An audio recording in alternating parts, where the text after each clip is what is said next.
하느님을 암에 있어서 때로는 두려움과 걱정이 앞서기도 합니다. 이러다가 지옥 가는 거 아니야? 이러다가 벌 받는 거 아니야? 그러니까 사랑 때문에 성당에 오는 것이 아니라 어쩔 수 없이 올 때가 있다라는 거죠. 이 얼마나 마음이 아픈 일입니까? 늘 죄를 뉘우쳐라, 회개해라. 구약에서도 하나님께서는 끊임없이 예언자들을 시키셔서 회개하기를 촉구하시죠. 그런데 예언자들이 어떻게 예언을 하죠? 너희들 정말 큰일 날 거야. 이렇게 하느님께 얻어맞을 거야. 너희 군대가 말살되고 너희가 죽을 거야. 3대까지 멀쩡하지 않을 거야. 라고 하니까 우리는 참으로 하느님이 무서운 분이시다 라고 느낄 수밖에 없을지도 몰라요. 그러나 중요한 것은 하느님의 메시지는 회개하기를 바란다는 것이죠. 그래서 회개하면 하느님께서는 마음을 돌리셔서 재앙을 내리지 않으십니다. 이렇게 구약 성경에 기록되어 있고요. 그래도 우리에게는 부담감이 있어요. 그런데 이제 신약으로 넘어와서 그런 하느님께서 세상의 죄를 없애시는 하느님의 어린 양이 세상에 오셨는데, 우리가 보통 세상의 죄를 없애시는 분 그러면 어감이 어때요?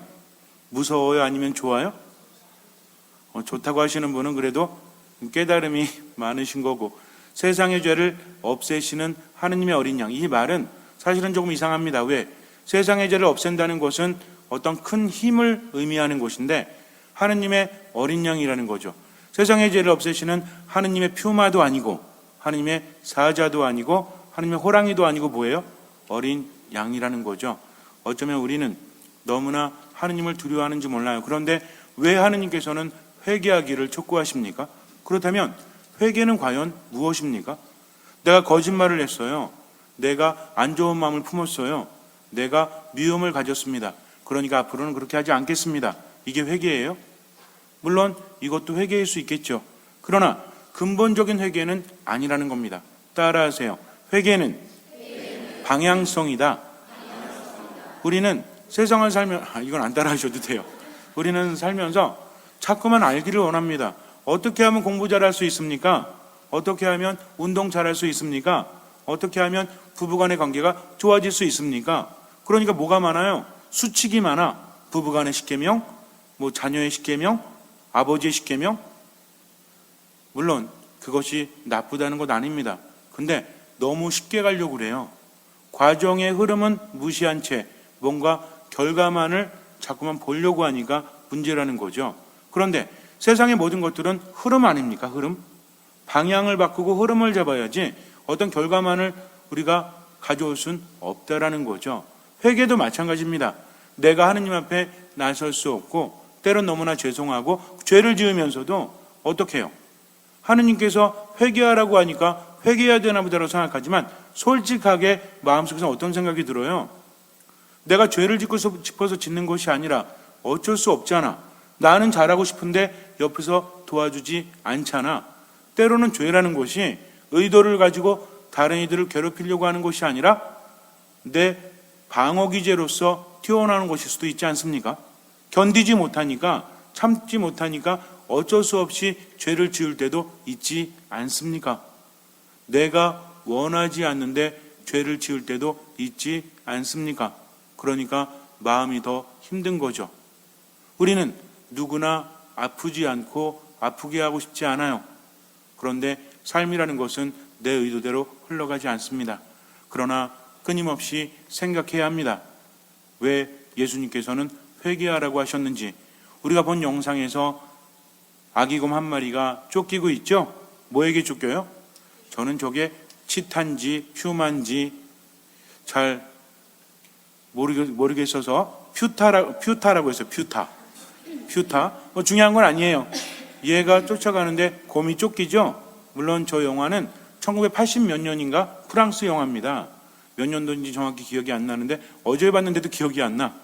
그런데 이 앞의 내용하고는 좀 이렇게 연결이 되면 사실은 조금 우리가 생각하는 건 다를 수 있어요. 그러나 저 자체만을 가지고 우리가 한번 생각해 봐야 한다는 거죠. 아기곰이 스스로 원해서 간 건 아닙니다. 사람들에게 잡혔다가 우여곡절 끝에 사람들이 풀어준 거예요. 그래서 이제 어미곰한테 이제 가려고 할 때 얘를 만난 거죠.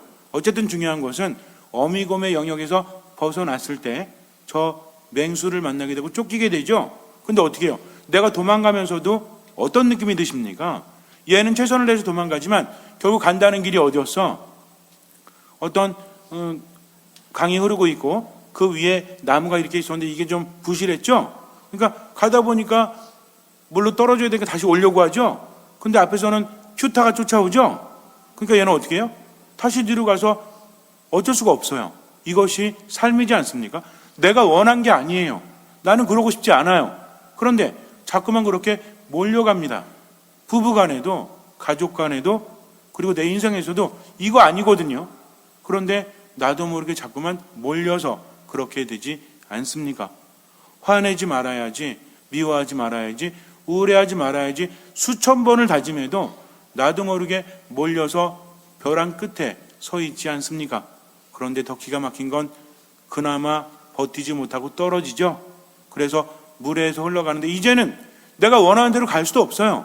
그냥 나무 토막에 의지해서 흘러가는 대로. 그런데 이 퓨타가 어떻게 해요? 기다리고 있어요. 그러니까 얘가 어떻게 합니까? 거기서도 뛰어내리게 되죠. 물은 죽음을 의미합니다. 더군다나 흐르는 물은 정말 죽음을 의미하거든요. 그런데 내가 어쩌지 못하니까 선택하지 않아요. 그리고 흘러갑니다. 그리고 발버둥을 쳐보지만 결국 마지막에는 잡히고 말죠. 그래서 뭐를 흘려요? 피를 흘립니다. 이제 날카로운 발톱에 얼굴이 찢어지죠. 그런데 갑자기 퓨타가 도망을 가요. 그런데 우리는 보았겠지만 얘 눈빛이 이상하죠. 앞에서 소리 지르는 새끼곰을 보는 것이 아니라 그 너머를 응시하지 않습니까? 너머에 누가 있었어요? 어미곰이 큰 소리를 지르고 있습니다. 그것을 보고 도망간 거죠. 회개란 이런 것이에요. 어미곰에게 돌아오는 것이 바로 회개입니다. 그냥 잘못됐기 때문에 이것이 아니라 아까 제가 뭐라고 그랬어요? 회개는 방향성이라고 했죠. 더 이상 죽음으로 가지 않고 어디로 가는 것? 생명으로 나아가는 겁니다. 물론 말씀드린 것처럼 때로는 내가 원치 않는데 아니 좋은지 알면서도 그럴 수 없을 때도 있어요. 그러나 한 가지 명심하세요. 하느님은 나를 나보다 더 잘 아십니다. 하느님은 나를 나보다 더 사랑하십니다. 어쩔 수 없을 때도 기도할 수 있어야 합니다. 어쩔 수 없을 때도 미사 안에 머물 수 있어야 합니다. 말씀을 묵상할 수 있어야 합니다. 내일은 내가 어떻게 될지 모르겠지만 단 오늘만이라도 내 뜻대로 판단하지 말아야 합니다. 모든 것을 하느님께 맡겨야 합니다. 그리고 베푸는 삶을 살아야 합니다. 자꾸만 밀어서는 안 된다는 거죠. 때로는 내가 너무나 괴로워서 밀어놓고 싶지만 그러나 시간이 흐른다고 해결될 수 있는 것은 아무것도 없죠. 점점 나는 어디로 갑니까? 죽음으로 갈 수밖에 없다는 거죠. 그래서 생명을 향해서 돌아서는 순간 하느님께서는 나와 함께 하십니다. 길이 멀지 않아요. 그냥 가기만 하면 돼요. 하느님께서 말하시는 것은 당신께 완전히 오는 것이 아니라 방향만 틀기를 바라십니다. 그러면 어디서든 그분은 함께 하시기 때문에 그래서 회개라는 것은 그 자체가 목적이 아니라 목적이 무엇이다? 하느님 안에 머물면서 생명을 얻기 위한 것이다. 그래서 예수님 뭐라고 하십니까? 하느님 나라가 가까이 왔다.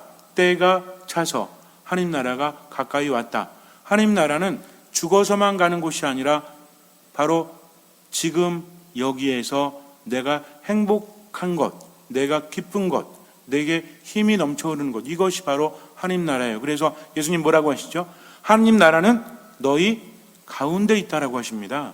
내가 죽어서 가는 곳이 아니라 어디에 있다? 바로 지금 여기에 있다는 거죠. 그러니까 때가 차서 하느님의 나라가 다가왔으니 그 안에 속하려면 어떻게 해야 된다? 방향을 틀어야 한다는 거죠. 어디로? 죽음이 아닌 생명으로. 우리는 아무것도 할 수 없어요. 나아지려고 하지만 그러나 안 됩니다. 그래서 하는 게 뭐예요? 믿음이죠. 그분께 모든 것을 맡기고 온전히 머물면 나머진 주님께서 채워주십니다. 그래서 회개라는 것은 뭘 하기 위한 것이다? 복음을 믿기 위한 것이다. 복음이 뭐죠? 복음이 뭐예요? 기쁜 소식이죠. 우리의 가장 기쁜 소식은 무엇입니까? 두려워하지 마라, 걱정하지 마라. 내가 항상 너희와 함께하겠다. 그러니까 내가 하나님 나라에 어렵게 들어가는 것이 아니라 의향만 가지고 있으면 그분이 우리와 함께 하십니다. 하나님 나라는 어떤 나라예요? 하느님이 계신 나라. 그러면 예수 그리스도는 누구십니까? 하느님이시죠. 그런 분이 세상 끝날까지 너희와 항상 함께 하겠다라고 했으면 우리는 어떻게 하기만 하면 돼요? 방향을 들어서 그분을 바라보면 돼요. 그러면 나머진 그분께서 채워주시기 때문입니다. 신앙은 바로 이런 것입니다. 내가 하려고 하는 것이 아니라 그분께 맡기는 것, 그분을 따라가는 것. 그래서 가장 기본적으로 복음을 믿는 건 무엇이죠? 복음을 듣는 거죠. 그래서 들으려는 마음으로 겸손하게 어디 안에 머물 때? 하느님 안에 머물 때. 구체적으로 어디 안에? 미사, 말씀, 기도 안에서 아무것도 판단하지 않고 모든 것을 하느님께 맡기고 어쨌든 베풀면서 살다 보니까 이미 나는 하느님 나라에 있다는 거죠. 여러분들 내 자신에 대해서 판단하지 마세요. 내 죄가 아무리 깊어도 또는 지금 뭔가 확신이 없어도 하느님을 바라보면 그분은 그분의 방식대로 이끌어 주십니다. 그래서 정말 중요한 것은 어쩔 수 없다가 아니라 내가 죽음으로 가면 안 된다는 거죠. 그러니 생명을 바라보기 위해서 애쓰면 그러면 하느님께서는 함께 하십니다. 아기 곰은요 아무것도 할 게 없어요. 그저 울부짖을 뿐입니다. 그러나 그 뒤에 어미곰이 있는 것처럼 우리 뒤에도 하느님께서 항상 함께 하신다는 거죠. 그래서 하느님 안에서 기뻐하며 살아갈 수 있도록 끊임없이 뭐 하셔야 돼요? 기도하셔야 돼요. 그리고 언제나 기뻐하셔야 돼요. 모든 것에 감사하셔야 합니다.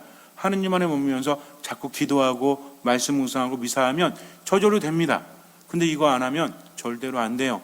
그래서 흐르는 세상 속에서 죽음이 아닌 생명력으로 나아가시기 바랍니다. 잠시 눈을 감으세요.